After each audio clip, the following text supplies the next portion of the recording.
Bonjour à tous et toutes pour ce quatrième numéro du récap de l'actualité. Au programme cette semaine, des actus chaudes et polémiques telles que les différentes stratégies de déconfinement depuis les annonces du Premier ministre Édouard Philippe, la relance des tensions entre États-Unis et Iran ou encore la situation extrêmement tendue au Liban. De plus, le débat de la semaine concernera la question épineuse des masques qui vont être au cœur de l'actualité face à ce déconfinement en France. Je le répète encore comme depuis plusieurs semaines, certes l'actualité principale concerne le coronavirus, mais je vais essayer de mettre en exergue différentes actualités qui n'ont pas grand-chose à voir avec cette actualité principale dramatique.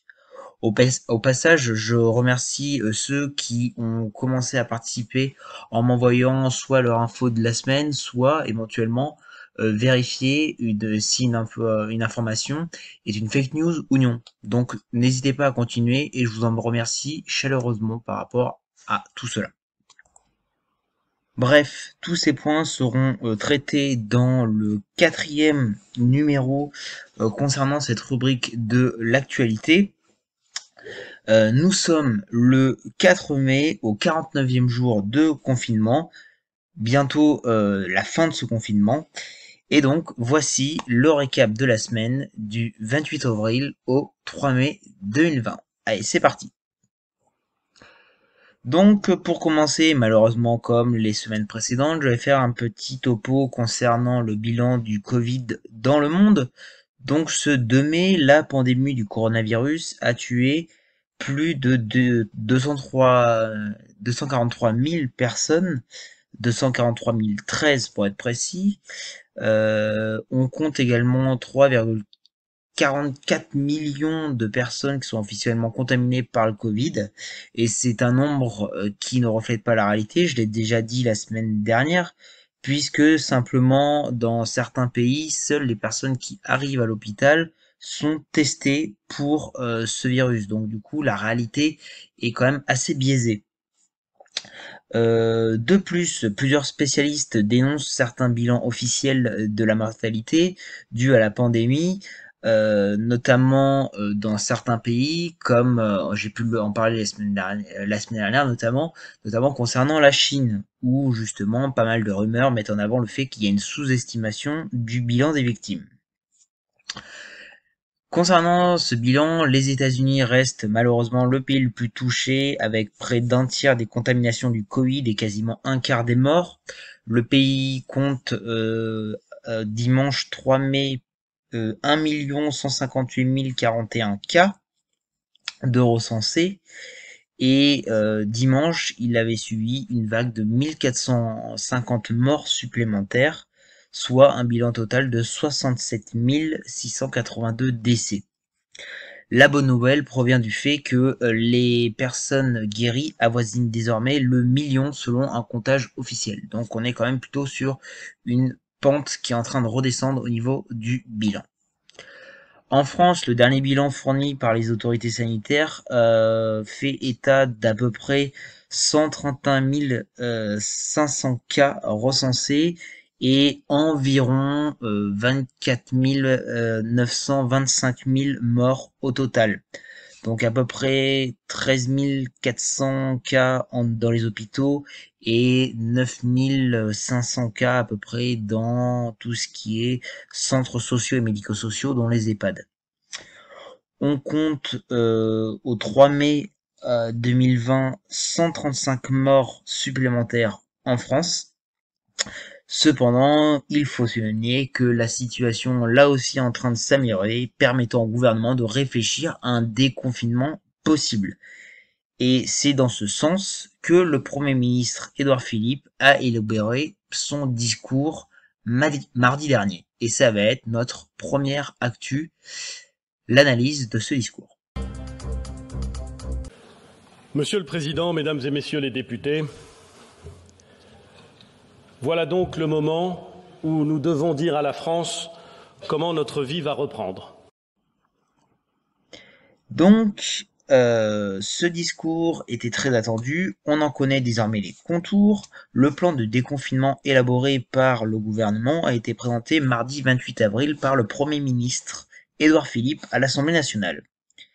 Donc il a prévenu directement en préambule que les Français allaient devoir vivre avec ce virus devant une assemblée clairsemée, distanciation sociale oblige. Avant d'entrer dans le détail de la stratégie nationale nécessaire pour prévenir le risque de l'écroulement de l'économie, il a écarté tout retour immédiat au monde d'avant après 6 semaines de restrictions sévères.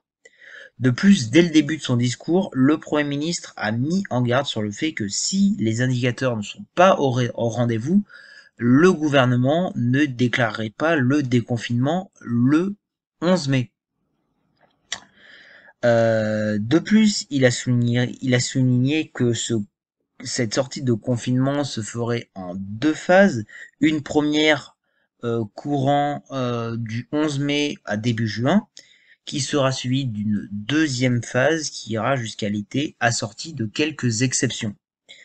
Autre spécificité, et on y reviendra plus tard, le déconfinement sera différencié entre les départements, entre les fameuses catégories vertes et les catégories rouges, où le déconfinement prendra une forme beaucoup plus stricte, et comme je vous l'ai dit, on le reverra tout à l'heure. Donc tout d'abord, il a commencé son discours par une mesure symbolique, c'est celle des masques. Donc très critiqué sur le manque de masques et les changements de consignes des autorités en la matière. Je vous rappelle qu'au départ, on disait que les Français n'avaient pas besoin de masques, cela n'était plus obligatoire, et plus la crise a avancé, plus on a mis en avant le fait que les masques étaient très utiles pour lutter contre l'épidémie. Donc le Premier ministre a abordé ce problème en tout début de discours. Il y aura assez de masques pour le pays pour faire besoin aux besoins du 11 mai, a-t-il assuré dans une phrase d'introduction, avec près de 100 millions de masques chirurgicaux reçus par semaine et près de 20 millions de masques grand public lavables. Ces masques seront pris en charge par l'État à 50% pour les collectivités et les régions qui devront privilégier les entreprises locales. De même, une plateforme d'e-commerce organisée par La Poste à partir du 30 avril commencera sa distribution par millions de ces fameux masques grand public. En plus des masques, le gouvernement compte faire tester massivement les personnes représentant des symptômes du Covid-19 et installer des brigades dans chaque département pour identifier leurs contacts et inviter toutes les personnes positives à s'isoler. L'objectif du gouvernement est de tester environ de disposer de 7000 tests virologiques par semaine à partir du 11 mai et donc de faire une sorte de quarantaine pour toutes les personnes et leurs proches qui ont été testées positives. Aussi, le gouvernement propose une réouverture très progressive de l'école, des maternelles également à partir du 11 mai sur tout le territoire et sur la base du volontariat. Mais réellement, ce n'est qu'à partir du 18 mai, dans les départements où la circulation du virus est la plus faible, que la réouverture des collèges sera envisagée, en commençant par les classes de 6e et de 5e. Le cas des lycées reste en suspens, mais concernant ces modalités de reprise, je le ferai tout à l'heure. Également, le ministre a demandé avec insistance aux entreprises de maintenir le télétravail autant que possible et également de décaler les horaires pour les entreprises ne pouvant pas faire de télétravail afin d'éviter les heures de pointe. De plus, il a exigé des entreprises une protection maximale sur les salariés concernant les masques et les gestes barrières. Et là encore, les dispositions ont été précisées par la ministre ce matin, et donc du coup, je vais vous en faire un petit topo tout à l'heure. Également, comme annoncé, les commerces pourront rouvrir le 11 mai, à l'exception des cafés et des restaurants pour lesquels le gouvernement prendra une décision fin mai. De plus, les marchés alimentaires ne pourront rouvrir que si les maires l'acceptent et le veuillent bien, de même que les préfets, et que si justement tout ce qui est distanciation sociale et gestes barrières soit totalement bien respecté. Également, les rassemblements organisés sur la voie publique ou les lieux privés seront limités à 10 personnes.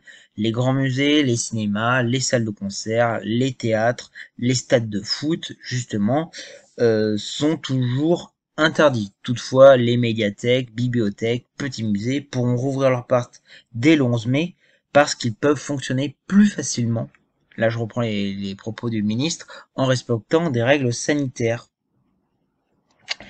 Les plages restent inaccessibles jusqu'au 1er juin et les parcs et jardins ne pourront rouvrir que dans les départements d'hiver. Mais ça aussi, j'y reviendrai tout à l'heure. Pour le sport, il a précisé que la saison 2019-2020 la saison 2019-2020 de tout sport sera très compliquée à reprendre, voire interdite, hein, notamment pour le football et la Ligue 1. Également, les lieux de culte pourront continuer à rester ouverts, mais légitime de leur demander de ne pas organiser des cérémonies avant le 2 juin, a-t-il précisé.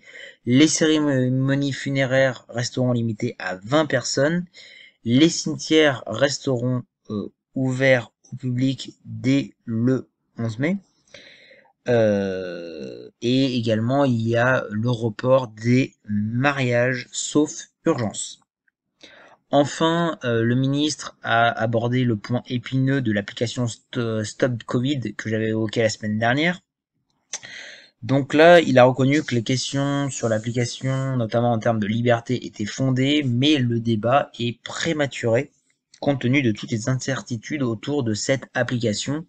Et donc, un débat spécifique et un vote seront organisés lorsque l'application en cours de développement fonctionnera et commencera sa mise en marche. Ainsi, ce premier discours est une première ébauche tout simplement du déconfinement jusqu'à mi-juin. Et donc du coup, il faut bien souligner que le ministre de la Santé a indiqué que la décision de déconfiner ou pas un département serait prise à partir des données du 7 mai, qui s'annonce véritablement crucial en fonction du nombre de morts, des capacités hospitalières et également de la faible progression de la contamination. De plus, en cas de rechute, le confinement sera de nouveau privilégié. C'est donc un système stop and go qui est privilégié par le gouvernement. Alors j'avais évoqué cette situation il y a quelques semaines du stop and go, et d'ailleurs je vous remets un extrait pour vous expliquer à peu près quels sont les tenants et les aboutissants. C'est ce qu'on appelle le système stop and go, c'est-à-dire l'alternance entre la distanciation sociale, c'est-à-dire en fait l'isolement par rapport aux autres, et le retour à la vie normale. Donc ce changement se ferait en fonction du nombre d'admissions en réanimation. Donc si le nombre est supérieur à 100, des mesures drastiques sont prises, et si ce nombre passe en dessous 50, les mesures sont levées. Le problème de ce scénario, c'est que ce cycle ne ferait que se reproduire, d'après certains experts, jusqu'en 2022 pour pouvoir atteindre l'immunité collective. Cependant, si la date n'a pas été encore officialisée, plusieurs ministères ont mis en exergue différentes mesures concernant leur domaine de compétences. Donc, tout d'abord, Jean-Michel Blanquer a dévoilé le plan de l'école qui était parmi les plus attendus. Il a été décrit le samedi 2 mai. Donc au passage, je m'excuse de l'incrustation du texte qui ne devait pas arriver à ce moment-là. Bon, alors qu'est-ce qu'il a dit Jean-Michel Blanquer? Déjà, il a dit que les crèches rouvriront à partir du 11 mai avec un accueil de 10 enfants maximum, L'accueil des enfants des familles monoparentales, des soignants, des professeurs et des parents dans l'impossibilité d'être en télétravail sera privilégié. Les personnels des crèches pourront porter des masques grand public dans la mesure où les règles de distanciation physique ne peuvent être appliquées. Également, les écoles, tout simplement maternelles et élémentaires, euh, rouvriront de façon progressive à partir du 11 mai partout en France sur la base du volontariat. Et le ministre a précisé notamment que ce serait beaucoup plus facile pour tout ce qui est REP+, notamment pour les CP et CE1 et ainsi que les écoles rurales, puisque ce sont des classes où on va trouver moins de 15 élèves comme préconisé. Enfin, à partir du 18 mai, et uniquement dans les départements où la situation du Covid c'est faible, les collèges pourront rouvrir pour les classes de 6e et de 5e. De plus, les élèves de 4e et 3e pourront rentrer fin mai. Fin mai également, il sera décidé si les lycées pourront rouvrir début juin. Les lycées professionnels seraient les premiers à rentrer. Jean-Michel Blanquer a confirmé également que l'oral de français pour les élèves de première était pour l'instant maintenu fin juin. Enfin, les classes devront accueillir 15 élèves au maximum, en commençant par la prise en charge des plus jeunes et ceux qui ne peuvent pas rester seuls et qui ne sont pas autonomes dans leur travail scolaire. Un espace de 4 mètres carrés devrait être respecté pour tout personnel afin d'éviter les contacts. Tous les personnels des établissements scolaires devront porter des masques qui leur seront fournis lorsque les règles de distanciation physique ne pourront pas être respectées. À la maternelle, les enfants ne porteront pas de masque. Le masque est d'ailleurs prohibé pour les enfants en maternelle.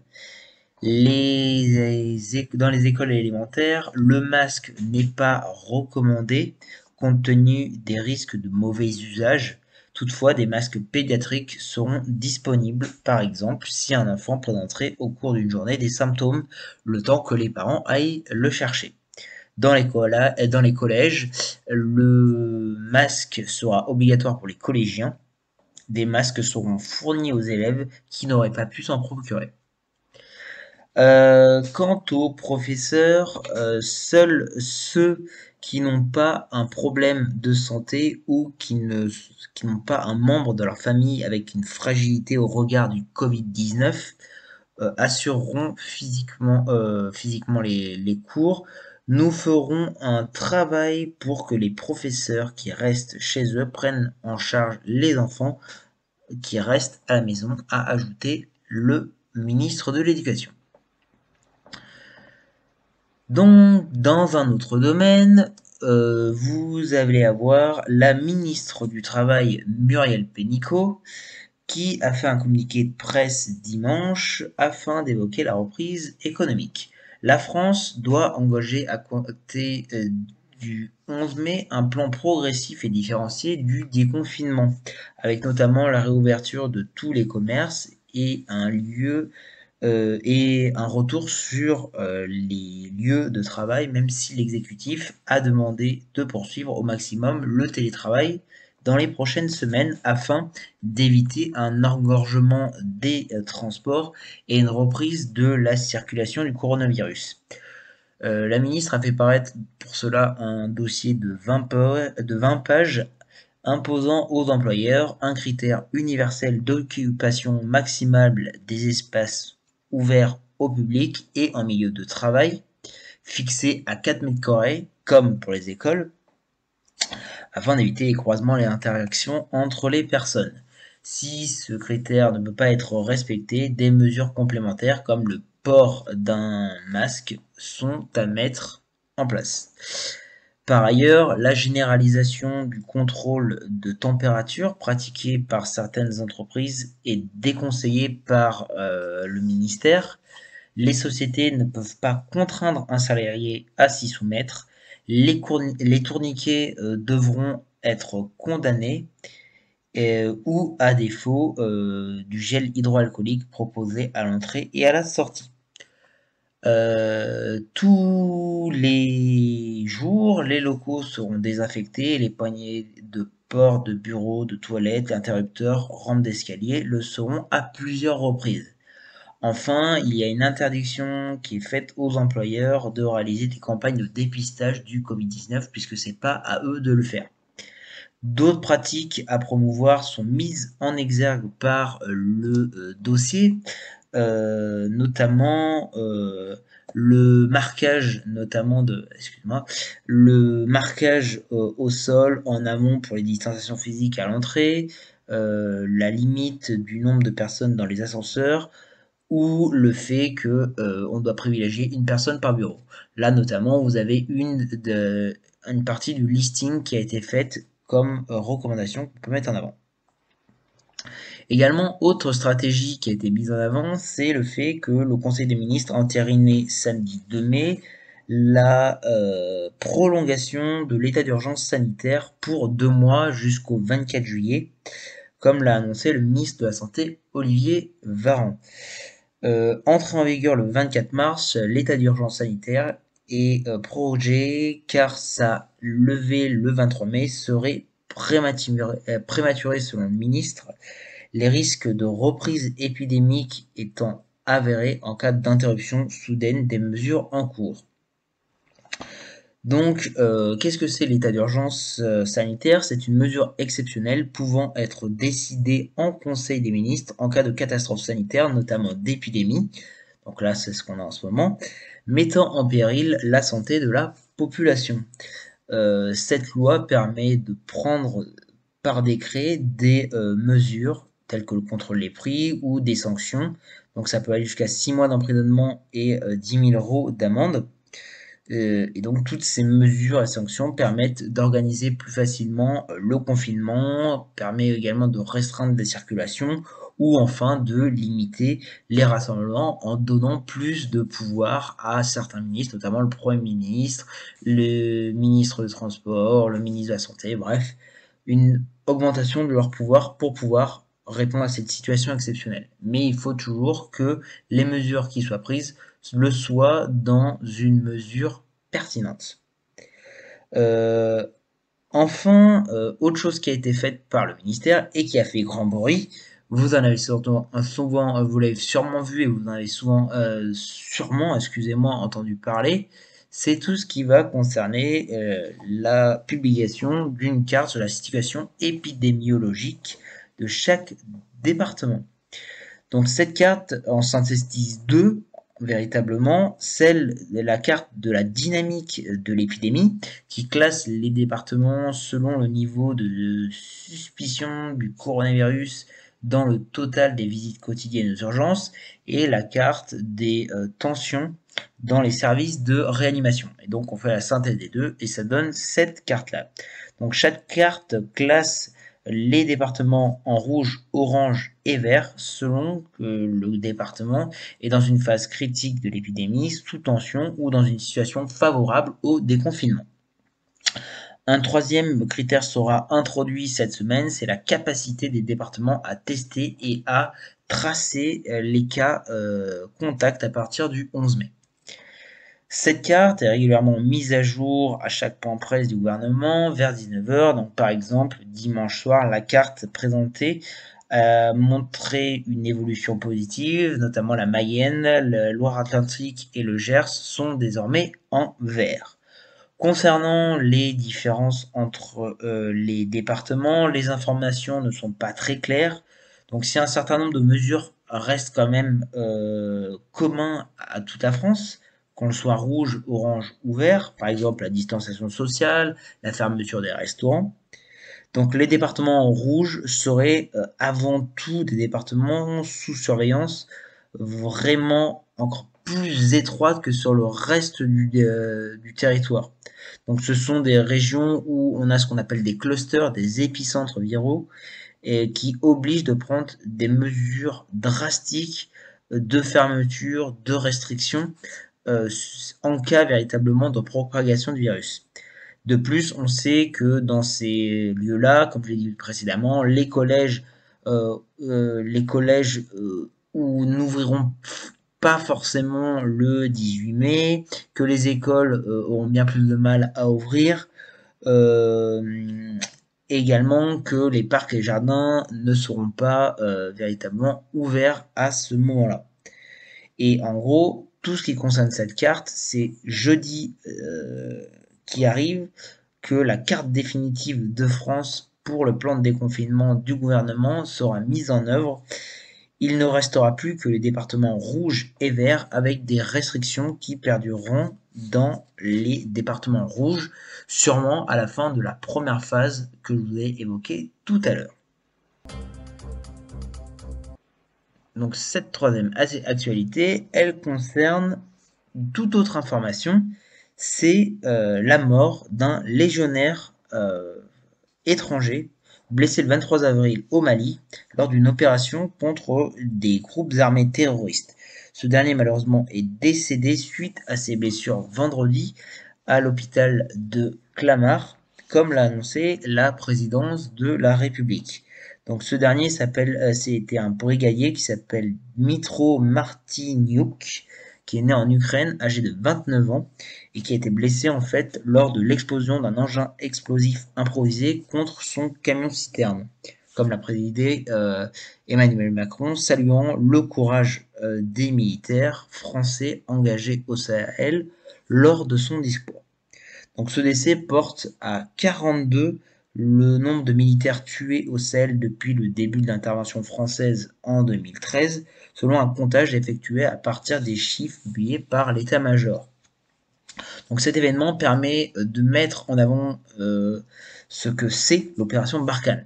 Alors je pense notamment aux élèves de terminale qui l'étudient cette année. Donc cette opération Barkhane, c'est quoi? C'est tout simplement une opération militaire qui est menée au Sahel et qui est menée tout simplement au Sahel et au Sahara par l'armée française avec l'aide des armées estoniennes et britanniques qui visent à lutter contre les groupes armés salafistes djihadistes de toute la région du Sahel.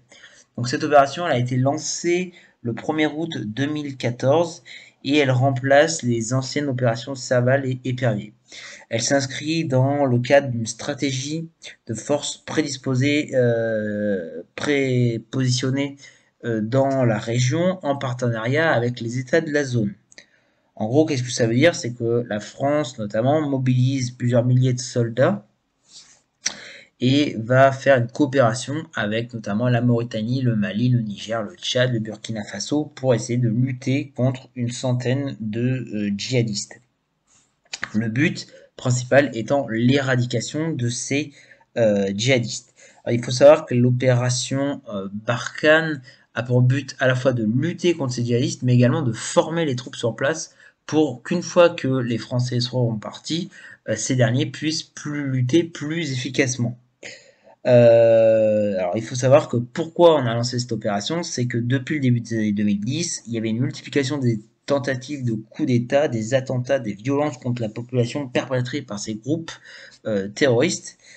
Et si cette opération est aussi longue, c'est parce que le territoire à surveiller est immense et donc à cheval, comme je disais tout à l'heure, entre 5 pays. Et malheureusement, les djihadistes connaissent très très bien le terrain, ce qui fait que c'est extrêmement dur pour pouvoir les pourchasser. De plus, il y a un sentiment anti-français qui se développe dans la région qui empêche véritablement toute collecte de renseignements et une bonne progression. Ces dernières semaines, l'armée française a multiplié les offensives dans la région du Sahel, notamment entre le Mali et le Niger, y revendiquant la neutralisation de plusieurs dizaines de djihadistes depuis le début de l'année. Donc les effectifs de Barkhane ont été rehaussés ces derniers temps, en passant de 4500 à 5100 militaires, dans l'espoir en fait d'inverser le rapport de force au Sahel, où les groupes djihadistes, eux aussi, ont augmenté, ont multiplié leurs attaques ces derniers mois. À ces violences djihadistes s'ajoutent également les conflits intercommunautaires qui ont déjà fait 4000 morts au Mali, au Niger et au Burkina Faso en 2019. Donc l'ONU a précisé que c'était quand même 5 fois plus qu'en 2016, malgré la présence des forces africaines, onusiennes et internationales. Bref, la situation est quand même assez épineuse. Enfin, cette opération, malheureusement, subit également l'épidémie actuelle, puisque 4 cas ont été recensés dans l'armée, faisant redouter en fait tout simplement une contamination à la fois dans l'armée, mais également dans la région, puisque ce sont des gens qui vont au contact de la communauté locale. Maintenant, nous allons passer aux informations en bref. Donc, tout d'abord, le 27 avril 2020 a eu une attaque à la voiture bélier perpétrée à Colombes, en France. L'auteur a fauché 3 policiers à bord d'un véhicule avant d'être appréhendé, muni d'un couteau et d'une lettre d'allégeance à l'État islamique. Après celui du 4 avril qui avait fait 2 morts et 5 blessés à Romans-sur-Isère, c'est le deuxième attentat à survenir en France pendant la période de confinement. Afin de contribuer à l'effort de la nation pour soutenir les hôpitaux, le Mobilier National va organiser une vente aux enchères inédite. Une partie de ces collections sera cédée lors des Journées du patrimoine le 20 et 21 septembre. Donc le Mobilier National, c'est une véritable caverne d'Ali Baba, reflétant la longue histoire des collections royales et publiques. Ce qu'on peut mettre en avant, c'est que on compte à peu près 130 000 tapis, lustres, sièges, armoires, tables de céramique, textiles. Et jusque-là, la vieille institution vendait régulièrement des objets déclassés sans faire grande publicité. Cette fois-ci, elle a décidé de voir large, puisque parrainée par Brigitte Macron, la première dame de France, tous les bénéfices de la vente seront reversés aux hôpitaux de la Fondation Hôpitaux de Paris et Hôpitaux de France. Alors, bien sûr, il faut préciser, ce sont des biens n'ayant ni valeur patrimoniale ni valeur d'usage qui seront vendus quand même dans un intérêt quand même culturel. Également, ce qu'on peut citer, c'est que cette semaine, c'était le 1er mai, et le 1er mai, c'est traditionnellement la fête du travail, avec de grands cortèges qui sont organisés. Or, cette année, ce n'est pas un 1er mai comme les autres, puisque confinement oblige, les syndicats ont célébré la journée internationale des travailleurs sans cortège, mais ont essayé de trouver des petits subterfuges. C'est-à-dire que tout simplement, les revendications restent multiples, hein, notamment pour la défense des intérêts des personnels de santé, des salariés, du commerce, de l'agroalimentaire, de l'agriculture, du paramédical, du social, des agents de service public par exemple. Afin de faire connaître leurs revendications, ils ont essayé, tous les syndicats, de trouver des formes originales pour les mettre en avant. Donc la première chose qui a été mise en avant, c'est le fait que les revendications ont été affichées au balcon. Également, ce qu'on peut mettre en avant, ce que vous avez sur la diapositive, c'est que le 30 avril, des initiatives ont fleuri un peu dans tous les hôpitaux, où des personnels soignants et des militants CGT ont manifesté devant les hôpitaux, sans oublier les mesures de protection barrière, donc les masques et distanciation physique. Même si, je vous l'avoue, sur la photo, on peut quand même en avoir des doutes.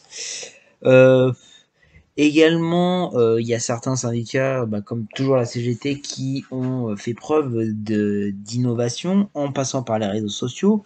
Par exemple, leur page Facebook, le 1er mai, a diffusé un concert d'une vingtaine d'artistes du monde entier, et fait appel à tous les partisans à faire tout simplement des concerts de casseroles à midi en entonnant le chant des partisans, Bella Ciao, qui sont des chants qui font appel à ces revendications et ces luttes populaires.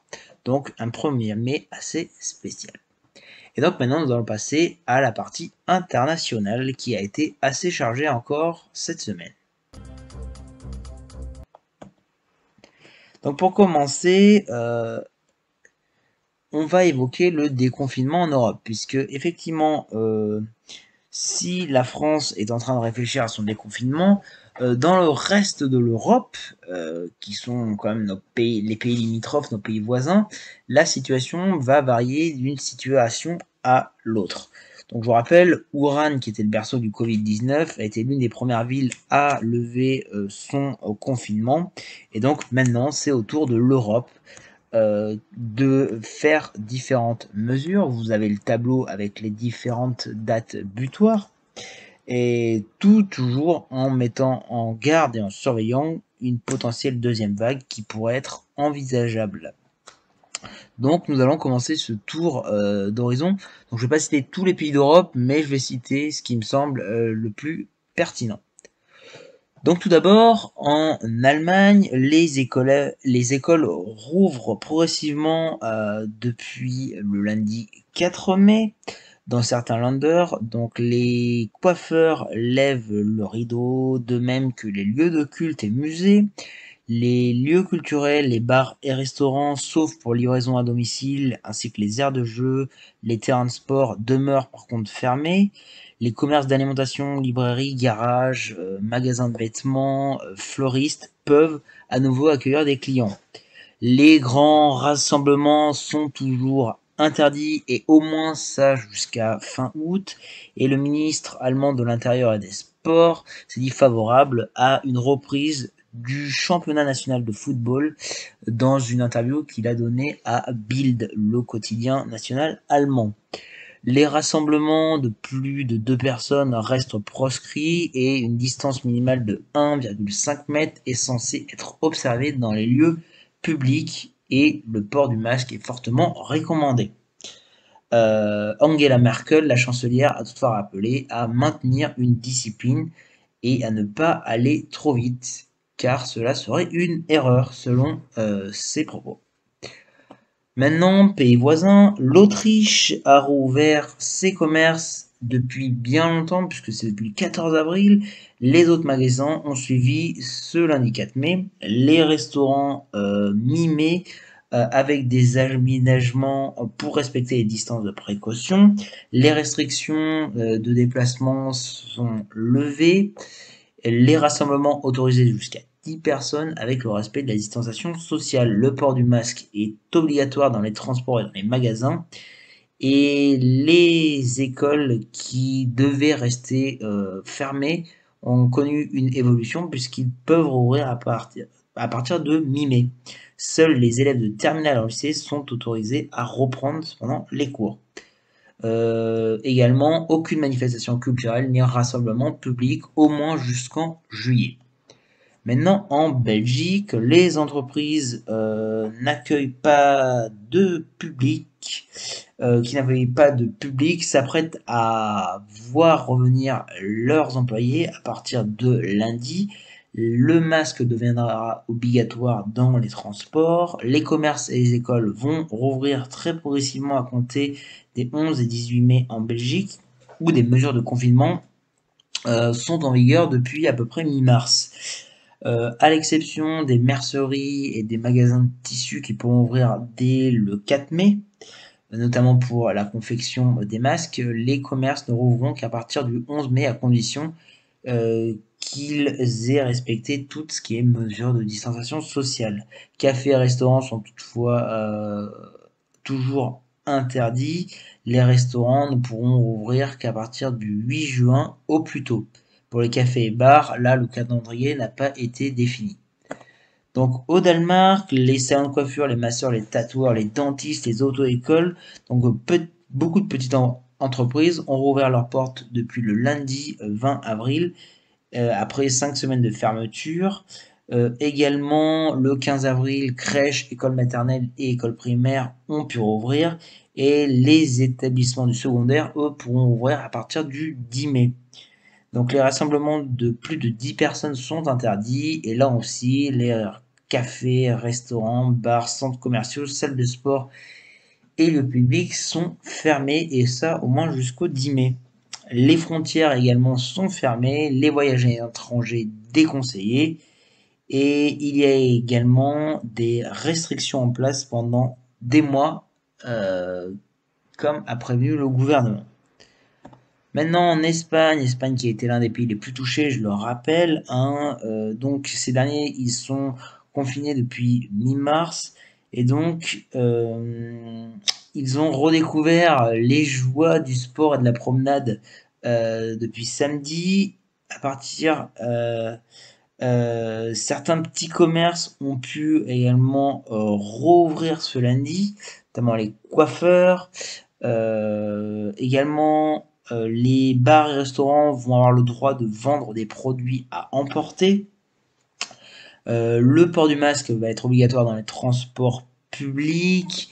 Vous avez également une partie des travailleurs qui ont déjà repris le chemin, qui a déjà repris le chemin des usines et des chantiers depuis le 13 avril d'ailleurs. Et donc du coup, effectivement, les mesures devraient évoluer ces prochaines heures pour redéfinir certains aspects, notamment autour de l'école.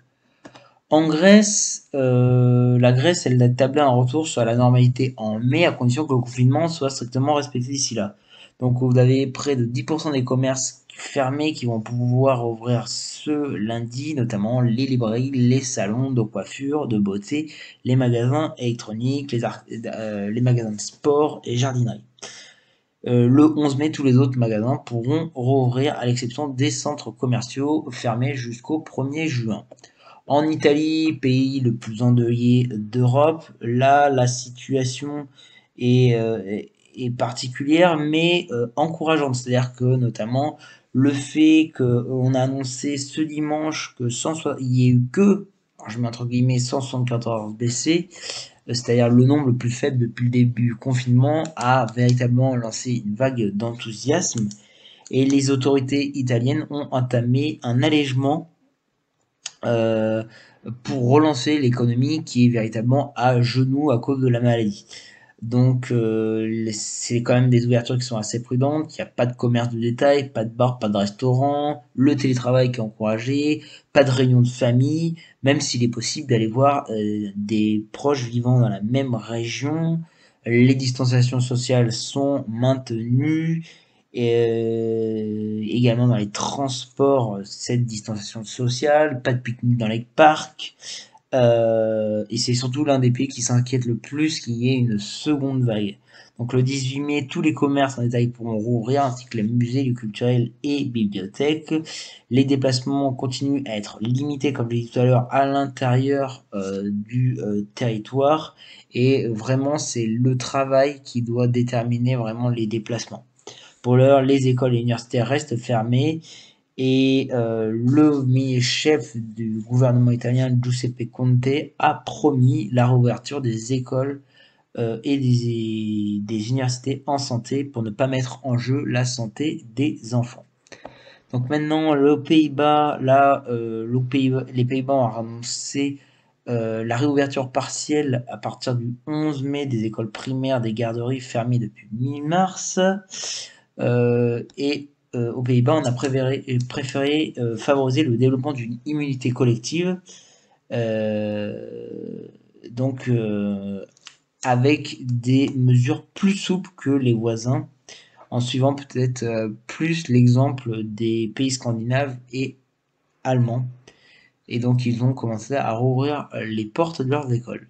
Au Portugal, qui est en état d'urgence sanitaire depuis le 19 mars, on espère un retour à la normalité d'ici mai.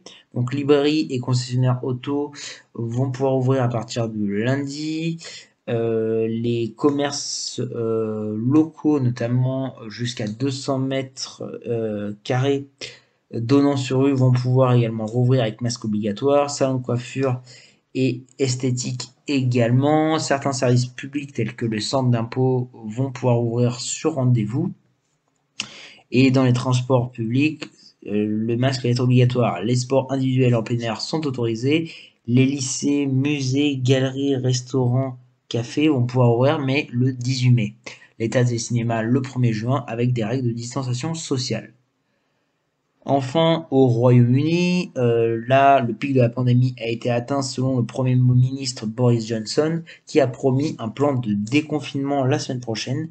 Et donc, selon le journal The Time, Une des pistes serait demander aux usagers des transports en commun de prendre la température avant de sortir de chez eux et d'y rester s'ils ont de la fièvre, symptôme potentiel de la maladie. Donc voilà un petit peu le topo de l'Europe autour de la maladie. Activité numéro 5, qui n'a pas grand chose à voir avec le Covid, c'est l'escalade des tensions entre Washington et Téhéran, donc c'est-à-dire entre les États-Unis et l'Iran dans le Golfe. Donc pour commencer cette nouvelle, je vais vous citer le journal Vox qui mettait en avant: si vous pensiez qu'une pandémie mortelle et une crise économique vertigineuse suffiraient à convaincre l'Iran de faire ne serait-ce qu'une pause dans sa confrontation avec les États-Unis au Moyen-Orient, vous aviez tort. En effet, en pleine crise sanitaire, une escalade armée est peut-être sur le point de se produire dans le Golfe, conséquence d'une tension toujours latente entre les États-Unis et l'Iran, ainsi que une multitude de petits événements qui ont fait que ça ne cesse de faire la petite étincelle qui a deux doigts de faire péter la mèche entre les deux nations. Tout d'abord, depuis le début de l'année, les tensions n'ont cessé de se multiplier entre les deux ennemis historiques. En janvier, des tirs de missiles tirés d'Iran ont fait une centaine de morts et une centaine de blessés, excusez-moi, à Ain al-Assad, où sont toujours postés des centaines de militaires américains en riposte à l'assassinat par les États-Unis sur le sol irakien du puissant général iranien Qassem Soleimani ainsi que son lieutenant irakien. En mars, une attaque à la roquette sur la base de Taji au nord de Bagdad a tué 2 soldats américains et un britannique, relançant les craintes d'une escalade en Irak et avec l'Iran voisin, régulièrement jugé responsable par Washington d'être derrière ces tirs. Depuis fin octobre, 23 attaques à la roquette ont visé des intérêts américains en Irak, alors que des factions d'armées pro-Iran appellent régulièrement à bouter les Américains hors du pays. Donc là, on est sur la situation de départ. Et donc, dernièrement, ce regain de tension actuel est survenu à la suite d'un nouvel incident dans les eaux du Golfe. Il a eu lieu le 15 avril entre des bâtiments de l'US Navy et des patrouilleurs de la force navale des gardiens de la Révolution. La zone du Golfe, notamment le détroit d'Ormuz, situé entre l'Iran et le sultanat d'Oman, est en proie à des tensions chroniques. Des navires occidentaux des navires occidentaux y patrouillent régulièrement pour assurer la liberté de navigation après plusieurs incidents ayant impliqué les gardiens de la Révolution. C'est le nom notamment de l'armée iranienne. Depuis cet incident du 15 avril, les tensions ne font que monter entre les deux pays ennemis, d'autant que les versions des faits divergent entre les deux, vous en doutez bien. Donc le lendemain de ce 15 avril, le Pentagone, c'est-à-dire les États-Unis, a accusé Téhéran de manœuvres dangereuses en mer. Selon Washington, 11 vedettes rapides des gardiens de la Révolution ont croisé à plusieurs reprises la proue et la poupe de navires américains qui patrouillaient dans ce golfe à distance extrêmement rapprochée et à grande vitesse. Donc en gros, ils ont dit que c'était une sorte de provocation de la part des Iraniens, et en réponse, les Iraniens ont dénoncé la version trop hollywoodienne donnée par, alors je mets entre guillemets hollywoodienne puisque c'est les propos qui ont été mis en avant, cette version trop hollywoodienne qui aurait été donnée par les États-Unis, et l'Iran a accusé la marine américaine de s'être illustrée pour son comportement non professionnel dans le Golfe, reprochant aux États-Unis d'avoir empêché le passage début avril d'un navire iranien faisant preuve d'un comportement dangereux et ignorant les avertissements du navire. Donc vous voyez un début de provocation entre les deux pays. Une semaine plus tard, donc le 23 avril, l'Iran a annoncé fièrement le lancement d'un premier satellite militaire appelé Nour, qui veut dire lumière en persan, Il s'agit d'un nouveau développement dans le domaine spatial pour l'Iran islamique, euh, ont assuré les gardiens de la révolution. Le satellite a orbité autour de la Terre à 425 km après avoir été lancé depuis le désert de Markazi dans le centre de l'Iran, ont précisé les autorités. Notamment, les images de ce lancement ont été diffusées à la télévision d'État. Et pour le ministre iranien des télécommunications, c'est une grande réussite nationale. Vous vous doutez bien que ce lancement de satellite a provoqué l'ire des États-Unis et notamment de son chef de la diplomatie, Mike Pompeo, qui a vu là une violation d'une des résolutions des Nations Unies et la preuve que les États-Unis avaient raison en dénonçant les programmes de tir de missiles masqués de l'Iran, prévenant que véritablement l'Iran devrait rendre des comptes par rapport à cela.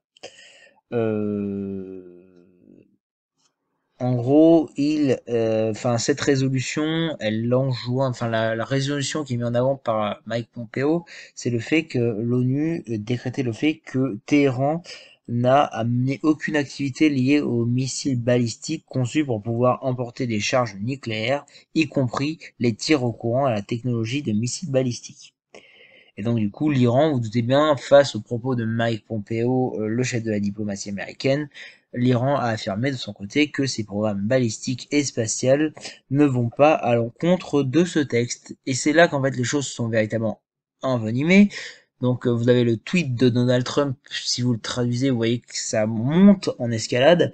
Donc Donald Trump a tweeté en réaction: j'ai donné l'ordre à la US Navy d'abattre et de détruire toute embarcation iranienne qui harcèlerait nos navires en mer. Et l'armée américaine a confirmé les propos de leur chef. L'Iran a poursuivi ce jeudi l'escalade verbale avec Washington, elle a promis une réponse décisive si l'administration de Donald Trump met à exécution sa menace de détruire les embarcations iraniennes. Toute action sera accueillie par une réponse décisive, efficace et rapide, pour reprendre directement les termes qui ont été évoqués. Les forces iraniennes ont reçu l'ordre de viser les navires américains si elles sont en danger, réaffirmant que l'incident du 15 avril découlait d'un comportement non professionnel de la part des Américains. Le bras de fer va plus loin que le simple domaine militaire, puisque ça s'illustre également sur le terrain financier. Les États-Unis, notamment, sont opposés aux prêts de 5 milliards de dollars réclamés par Téhéran au Fonds monétaire international pour lutter contre le Covid-19. Et d'ailleurs, à ce propos, beaucoup de chefs de la diplomatie, notamment celui de l'Union européenne, se sont émus, déclarant regretter la position américaine, puisque d'un point de vue humanitaire, cette amende aurait dû être acceptée. Et il y a beaucoup d'analystes politiques qui mettent en avant que cela est un petit peu la limite de la diplomatie américaine face à l'Iran, puisque là, il y a vraiment un enjeu humanitaire derrière cette tension et ce bras de fer. Bref, une crise qui, vous voyez, ne cesse de s'embourber dans des tensions entre des dirigeants et des armées. Maintenant, nous allons passer à l'actualité numéro 6, qui concerne une crise politique, c'est celle du Liban. Donc, alors que le Liban entre dans une phase progressive de retour à la normale, euh, le mouvement de protestation anti-système qui avait secoué le pays à l'automne dernier a repris et s'est même durci. Lundi 27 et mardi 28 avril, les premiers jours d'un plan de retour à la normale étalé sur 6 semaines, on a vu des manifestations qui ont éclaté un peu partout dans le pays en signe de colère face à l'effondrement de l'économie. Ces manifestations étaient attendues car même sous le confinement, les Libanais avaient manifesté sous des formes originales, notamment en se rassemblant dans des voitures avec maximum 2 personnes par voiture pour respecter les distanciations sociales et les normes face à la maladie. Mais du coup, pourquoi il y a style ces manifestations monstres au Liban, cette situation, comme j'ai dit, elle a démarré mi-octobre 2019 à la suite d'une accélération de la détérioration de la situation socio-économique. Donc déjà, c'était pas véritablement la joie au niveau socio-économique, mais en l'espace de peu de temps, on a les agences de notation qui ont dégradé les bons du trésor libanais et quelques semaines avant les manifestations, la livre libanaise se vendait moins cher sur le marché noir, alors que les dollars se faisaient de plus en plus rares sur les marchés. Il y a également un incendie en forêt sur les collines hors de Beyrouth qui a mis sous les projecteurs l'incompétence et la corruption de la classe politique lorsqu'il s'avérait que les hélicoptères capables d'éteindre le feu n'avaient pas été entretenus alors que beaucoup de fonds auraient été donnés justement à l'entretien de ces hélicoptères, et il a fallu attendre l'aide des pays voisins, alors qu'une partie du Liban était littéralement en train de prendre feu. Également, ce qui a été la goutte d'eau qui a fait déborder le vase, c'est que le gouvernement a créé une taxe sur l'application des messages WhatsApp, un des moyens de communication incontournables à travers la société libanaise, et à partir de là, on a eu des manifestations. Ces manifestations, elles ne sont pas organisées au hasard, puisque on en avait déjà eu quelques mois et années auparavant, notamment qui dénonçaient l'odeur des ordures qui pourrissaient dans la rue, également le fait qu'il y ait une grande inégalité, bref, tout un terreau qui a fait que petit à petit, ces manifestations ont éclaté.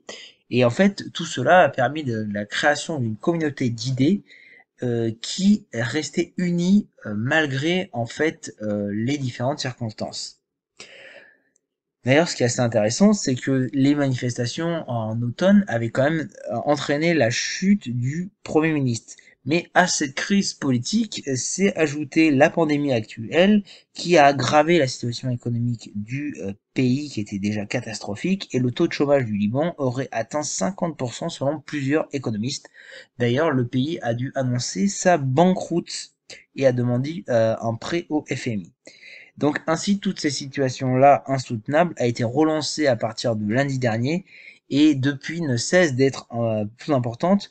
Donc on a des heurts qui ont opposé l'armée et des protestataires qui dénonçaient cette inflation galopante et la dépréciation sans précédent de la monnaie nationale en pleine pandémie. Et donc des manifestations ont eu lieu un peu partout à Tripoli. Malheureusement, lundi, on a dénoncé un mort, ce qui n'a cessé de relancer un petit peu les affrontements et les manifestations. Donc, depuis ces événements, les manifestations ne cessent de continuer et la situation est extrêmement tendue au Liban au niveau social. Enfin, dernière nouvelle qui n'a rien à voir avec les précédentes, c'est le Tchad qui annonce la fin de la peine de mort. Donc l'Assemblée nationale tchadienne a voté le mardi 28 avril l'abolition de la peine de mort qui était autorisée jusqu'ici pour les faits de terrorisme dans ce pays sahélien. Donc là, je fais référence à l'opération Barkhane que j'ai évoquée tout à l'heure. Ce pays qui est sous la menace de groupes djihadistes qui ont multiplié leurs attaques ces derniers temps. Donc cette loi a été préparée depuis 6 mois et est la conséquence d'une modification de la loi dite antiterroriste. En effet, en 2016, le Tchad avait adopté une réforme du code pénal abrochant la peine capitale, sauf pour les personnes condamnées d'actes terroristes. Et cette mesure votée mardi a pour but d'harmoniser la législation contre le terrorisme avec tous les pays de G5 Sahel, c'est-à-dire la Mauritanie, le Mali, le Burkina Faso, le Niger et le Tchad. En fait, maintenant, parmi tous ces pays, seul le Burkina Faso euh, et a inscrit encore la peine de mort pour les terroristes, même si elle n'est plus pratiquée depuis des années. Au Tchad, en fait, la dernière exécution, pour revenir au pays concerné, au Tchad, cette dernière exécution a eu lieu en août 2015. C'est-à-dire qu'on a 10 membres présumés du groupe djihadiste Boko Haram qui ont été jugés pour leur responsabilité dans un double attentat suicide et qui ont été fusillés. Et également, il y a près de 2 ans, en août 2018, 4 hommes ont été condamnés à mort par la justice après avoir assassiné une commerçante chinoise, mais l'exécution qui devait avoir lieu n'a pas eu lieu. Cependant, la situation n'est pas idyllique, hein, puisque c'est un immense pays d'Afrique centrale qui, comme j'ai dit, est sous le coup de groupes terroristes. Et notamment, il y a un mois, une centaine de soldats tchadiens ont été tués par une attaque du groupe Boko Haram, qui est la pire défaite jamais infligée à l'armée tchadienne, qui est réputée pourtant très efficace. Et le président Betty Itno avait lancé une vaste offensive militaire en représailles dans les profondeurs au Niger et au Nigeria, et avait assuré qu'il n'y avait plus un seul djihadiste sur l'ensemble de la zone autour du Tchad. Donc au terme de cette opération, on a eu 58 présumés membres de Boko Haram qui ont été faits prisonniers et transférés dans une prison du Tchad pour y être auditionnés, mais 3 jours plus tard, 44 d'entre eux ont été retrouvés morts dans leurs cellules et selon les résultats de l'autopsie, ils auraient ingéré tous une substance toxique d'origine indéterminée. Et donc plusieurs associations ont dénoncé le rôle des joailliers pour avoir infligé un mauvais traitement. Beaucoup d'ONG pointent du doigt le régime tchadien pour son non-respect des droits de l'homme. Donc maintenant, en bref, tout d'abord, le gouvernement afghan a annoncé avoir ouvert une enquête après avoir été informé que des migrants essayant d'entrer en Iran avaient été refoulés par des gardes frontières et s'étaient noyés en traversant un fleuve. Selon les médias locaux, le drame est survenu vendredi après que plusieurs dizaines d'Afghans venant de la province de Herat dans l'ouest de l'Afghanistan ont franchi illégalement la frontière iranienne. Dimanche, la Commission afghane des droits de l'homme a affirmé avoir parlé avec des survivants qui ont directement accusé les forces iraniennes de les avoir frappés et torturés. Et malheureusement, cela a entraîné le résultat que je vous ai annoncé. Donc il faut savoir qu'il y a entre 1,5 et 3 millions de réfugiés afghans qui vivent ou travaillent en Iran, donc c'est quand même une communauté qui est très touchée par ce phénomène de migration. Également, ce qu'on peut citer, c'est la réouverture de la cité interdite en Chine depuis le 1er mai, de même que tous les musées en Chine. Donc forcément, des mesures sont imposées comme la distanciation sociale, les masques pour visiter cette fameuse cité interdite, hein, donc qui au maximum à cette époque accueille jusqu'à 80 000 visiteurs par jour. Donc le palais impérial est réouvert et cela montre en fait une évolution au niveau de la situation concernant le déconfinement en Chine. C'est un lieu véritablement symbolique. Et également, on peut citer le fait que Jair Bolsonaro, le dirigeant du Brésil, est à nouveau dans la tourmente après avoir été mis en avant pour son rôle dans les manifestations pour le déconfinement au Brésil. Cette semaine, c'est un nouveau chapitre qui est sur lui puisqu'il est accusé par son ancien ministre de la Justice, Sergio Moro, qui est très populaire. En fait, tout simplement, il est accusé d'ingérence dans les affaires judiciaires le visant directement, ce qui pourrait amener à sa destitution. Et d'ailleurs, il y a plusieurs voix au Brésil qui commencent à demander la destitution de Jair Bolsonaro. Enfin, on peut citer le fait qu'en Allemagne, on ait tout simplement une augmentation de la contagion concernant le virus actuel qui a été mise en avant. Donc j'en parle pas beaucoup cette semaine, j'en parlerai peut-être plus la semaine prochaine, mais en ce moment, simplement, c'est qu'on a un déconfinement qui s'est développé et on constate simplement une augmentation de la contagion. Donc voilà un petit peu ce qu'on peut dire par rapport à cette situation. Donc maintenant, nous allons passer au débat. Donc le débat de la semaine, il va concerner tout simplement la question des masques. Donc depuis l'annonce du déconfinement au 11 mai, de nombreuses questions se posent sur l'après-confinement. L'une des plus grandes interrogations est celle des masques. Nous déploierons ensuite tous les moyens nécessaires à la protection de la population. En complément des gestes barrières que vous connaissez bien et qu'il vous faudra continuer à appliquer, L'État, à partir du 11 mai, en lien avec les maires, devra permettre à chaque Français de se procurer un masque grand public.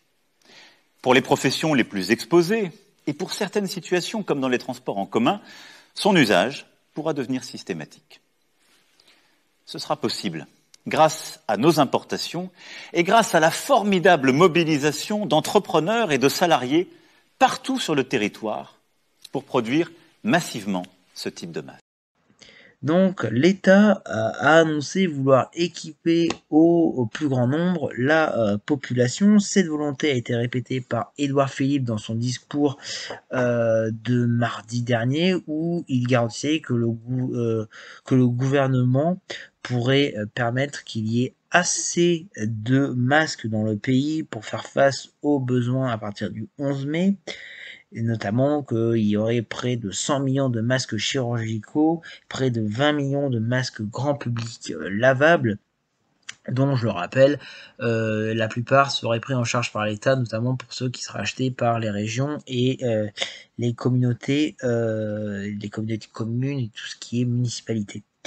Également, je vous rappelle, il y a ce fameux système de la Poste qui a été mis en place pour distribuer facilement ces masques.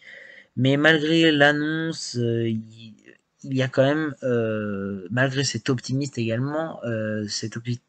également, il y a quand même de nombreux débats qui se posent. Le tout premier vient tout simplement d'un point de vue arithmétique. En effet, une centaine d'entreprises produit des masques actuellement en France, et actuellement, capacité maximum, ils sont à 1 million de masques en tissu par jour. De ce fait, on devrait arriver à 38 millions de masques au 11 mai, donc on est très loin des 67 millions de la population. D'ailleurs, il faut souligner que ces masques ne sont pas à usage unique, mais ils nécessitent un renouvellement tous les 20 lavages. De même, les fameux masques FFP2 pour les professionnels, leur production est de 8 à 10 millions par semaine, et on importe 60 millions. Cela est suffisant pour les personnels de santé, mais pour combler les manques de la population, cela est quand même un petit peu juste, d'autant plus que ces masques, je le répète, doivent être jetés au moins 2 fois par jour, puisque ces masques sont à usage unique. Donc, problème d'un point de vue arithmétique. Autre problème, il vient du fait que ces masques grand public posent énormément de soucis. C'est-à-dire qu'à compter de ce lundi, les Français peuvent trouver dans les commerces les masques tant attendus.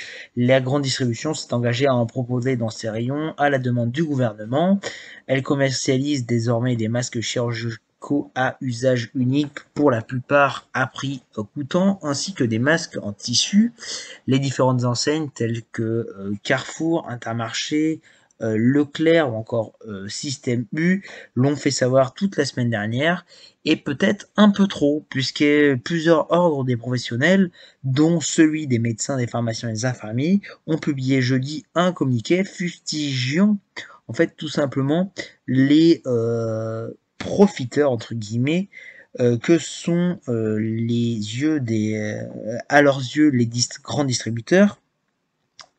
Alors, ce qu'ils ont mis en avant, c'est comment s'expliquer que nos soignants n'aient pu être dotés de masques quand on annonce à grand renfort de communication tapageuse des chiffres sidérants de masques vendus au public par certains circuits de distribution, se demandent ces professionnels.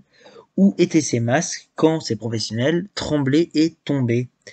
Aux yeux de ces ordres, les chiffres annoncés sont d'une telle ampleur, 100 millions de masques par-ci, 50 millions par-là, qu'elle donne à penser que les distributeurs ont stocké ces masques alors que le personnel médical en avait besoin.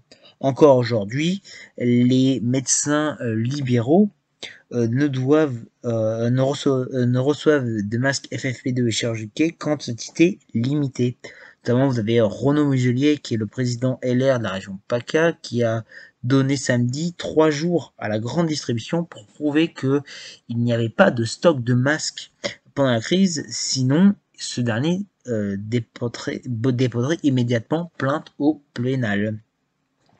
Donc les distributeurs sont défendus de telles pratiques, c'est-à-dire qu'ils ont le droit d'importer des masques pour leur personnel depuis le 27 mars et celui d'en vendre depuis le 24 avril. Et donc, ils mettent en avant le fait que depuis ce 24 avril, ils ont augmenté les stocks et les importations. En plus, véritablement, malheureusement, ils n'ont pas été très clairs dans cette communication et les distributeurs, comme le ministre de la Santé Olivier Véran, appellent à distinguer les commandes passées auprès des fournisseurs sur lesquels ont communiqué les enseignes et celles déjà livrées et stockées. Chez Intermarché, par exemple, 50 millions de masques chirurgicaux ont été livrés depuis le 13 avril et 50 autres millions devraient arriver la semaine prochaine. Pour les volumes suivants, les équipes achats travaillent sans relâche, a expliqué le distributeur. Donc les professionnels de santé de leur côté devraient être à l'avenir mieux équipés. Jusqu'ici, on déstocké 45 millions de masques par semaine à destination des professionnels de santé, comme l'a expliqué Olivier Véran. Et à partir du 11 mai, ce sont 100 millions qui vont être distribués gratuitement. D'ailleurs, sur ce point, Édouard Philippe n'a pas caché son incompréhension ni son agacement. Ce dernier, il a dit ce lundi qu'il peinait à comprendre quel intérêt avait eu la grande distribution à cacher des stocks de masques au lieu de les vendre en temps de pénurie et d'assurer il n'y a pas et il n'y a jamais eu de stock caché.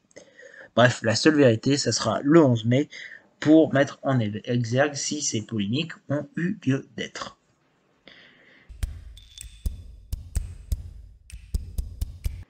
Et donc maintenant, nous allons passer à la dernière partie, qui est la fake news de la semaine. Et cette dernière partie va concerner une fake news qui est passée sur le fait que est-ce que la tisane à base d'artémisia est un remède contre le nouveau coronavirus. En fait, tout est parti de cette publication qui est truffée de fautes d'orthographe et ayant récolté plus de 1000 partages depuis cette publication sur un groupe ivoirien le 25 avril, qui disait « Urgent, bonne nouvelle, le directeur général de l'OMS, Tedros Adhanom, vient d'accepter les remèdes trouvés en République démocratique du Congo et à Madagascar ».